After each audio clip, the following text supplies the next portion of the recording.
കടലിന് അഭിമുഖമായി നിൽക്കുന്ന 123 അടി ഉയരമുള്ള കൂറ്റൻ ശിവപ്രതിമ. 3 വശവും അറബിക്കടലാൽ ചുറ്റപ്പെട്ട കുന്നിൻമുകളിലാണ് ഈ ക്ഷേത്രം. അതെ, കർണാടകയിലെ അറബിക്കടൽ തീരത്ത് സ്ഥിതി ചെയ്യുന്ന അതിപ്രശസ്തമായ ശിവക്ഷേത്രമാണ് മുരുഡേശ്വർ.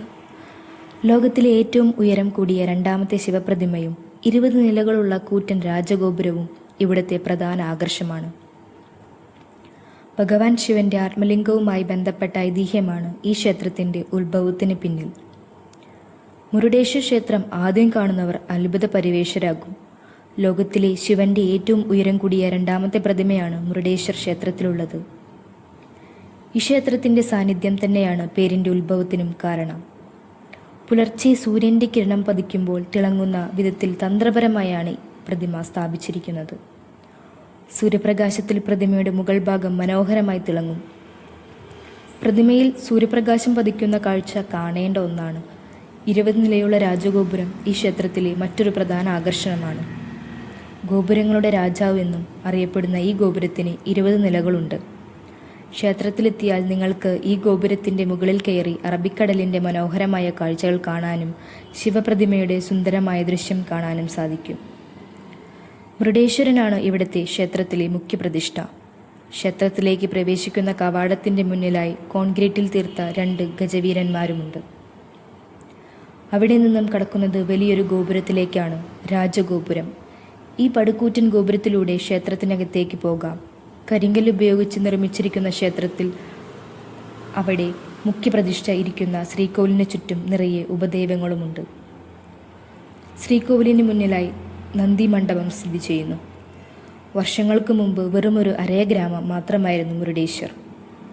ആരൻ ഷെട്ടി എന്ന മനുഷ്യസ്നേഹിയുടെ കഠിന പ്രയത്നത്തിൻ്റെ ഫലമായാണ് മുരുഡേശ്വർ ക്ഷേത്രം ഉയർന്നു പൊങ്ങുന്നത്. അറബിക്കടലിൻ്റെ തീരത്ത് കടലിന് മുകളിലായി തന്നെ ഇത്തരമൊരു അത്ഭുതം സൃഷ്ടിച്ചത് ഈ നാടിൻ്റെ തന്നെ തലവര മാറ്റുകയായിരുന്നു. ക്ഷേത്രവുമൊക്കെ ലോകത്തെ ഞെട്ടിച്ച ശിവപ്രതിമയുണ്ടായപ്പോൾ ഉണ്ടായത് സഞ്ചാരികളെ ആകർഷിച്ച ഒരിടമാണ്. ഇതോടെ ഇവിടുത്തെ തന്നെ അരയന്മാരുടെ ജോലിയും ജീവിത നിലവാരവും മാറിമറിഞ്ഞു. ശില്പത്തിനു ചുറ്റും വലം വയ്ക്കുമ്പോൾ പിന്നിലായി അറബിക്കടലിന് കൂടുതൽ അടുത്തതായി കാണാം. യഥാർത്ഥത്തിൽ നമ്മൾ അറബിക്കടലിനുള്ളിലാണ് നിൽക്കുന്നതെന്ന് തോന്നുകയില്ല. ശില്പത്തിനരികിലായി പുല്ല് വെച്ച് പിടിപ്പിച്ച ലാൻഡ്സ്കേപ്പിംഗ് കാണാം. ഇവിടെ സ്വർണം പൂശിയ നിരവധി ചെറുശില്പങ്ങളും മനോഹരമായി അലങ്കരിച്ചിരിക്കുന്നു. ഈ കാഴ്ചകളെല്ലാം കണ്ട് കടൽ തീരത്തിറങ്ങി നീന്തുകയുമാകാം. കൂറ്റൻ ശില്പത്തിനുള്ളിൽ പുരാണ കഥകൾ പറയുന്ന 2 മ്യൂസിയങ്ങളുണ്ട്. അതുല്യമായ ശിവലിംഗം. എല്ലാം ശിവക്ഷേത്രത്തിലും നിങ്ങൾ കാണുന്ന ശിവലിംഗം പുരുഷത്വത്തെയും പ്രപഞ്ചമുണ്ടാക്കിയ ശക്തിയെയും പ്രതിനിധീകരിക്കുന്നു. സാധാരണയായി ശിവലിംഗം ഒരു ഒറ്റക്കല്ലിൽ കൊത്തിയെടുത്തതായിരിക്കും. എന്നാൽ മുരുഡേശ്വറിലെ ശിവലിംഗം പൊള്ളയാണ്. അത് ആത്മലിംഗമാണെന്ന് സൂചിപ്പിക്കുന്നു. ലോകത്ത് ഇത്തരം ശിവലിംഗങ്ങൾ വളരെ കുറവാണ്. ഇത്തരം ലിംഗത്തിൻ്റെ പ്രാധാന്യം രാമായണത്തിൽ പറയുന്നുണ്ട്. ക്ഷേത്രത്തിനു പിന്നിലെ കഥ ഐതിഹ്യങ്ങളനുസരിച്ച് അമർത്യനാകാനുള്ള ശ്രമത്തിൽ രാവണൻ ശിവനെ തപസ് ചെയ്ത് തനിക്കൊരു ആത്മലിംഗം വരമായി നൽകണമെന്ന് അഭ്യർത്ഥിച്ചു. രാവണൻ്റെ ഭക്തിയിൽ ആകർഷനായ പരമശിവൻ ഭൂമിയിൽ സൂക്ഷിക്കരുതെന്ന വ്യവസ്ഥയിൽ ഒരു ആത്മലിംഗവും രാവണന് നൽകി. ആത്മലിംഗവുമായി ലങ്കയിലേക്ക് മടങ്ങുകയായിരുന്ന രാവണനെ ഗണപതി കൗശലത്തിൽ തടഞ്ഞു. മണ്ണിലുറഞ്ഞ ശിവലിംഗത്തെ വലിച്ചുയർത്താനുള്ള ശ്രമത്തിനിടെ അത് പല കഷ്ണങ്ങളായി മുറിഞ്ഞു. അതിലൊരു ഭാഗം വീണ സ്ഥലമാണ് മുരുഡേശ്വർ എന്നാണ് ഐതിഹ്യം. ശിവപ്രതിമയാണ് ഇവിടുത്തെ പ്രധാന ആകർഷണം. 20 നിലകളുള്ള കൂറ്റൻ രാജഗോപുരം ഭക്തരെ ആകർഷിക്കുന്നു. രാവണൻ കൊണ്ടുവന്നതെന്ന് വിശ്വസിക്കപ്പെടുന്ന യഥാർത്ഥ ആത്മലിംഗമാണ് ഇവിടെ പൂജിക്കുന്നത്.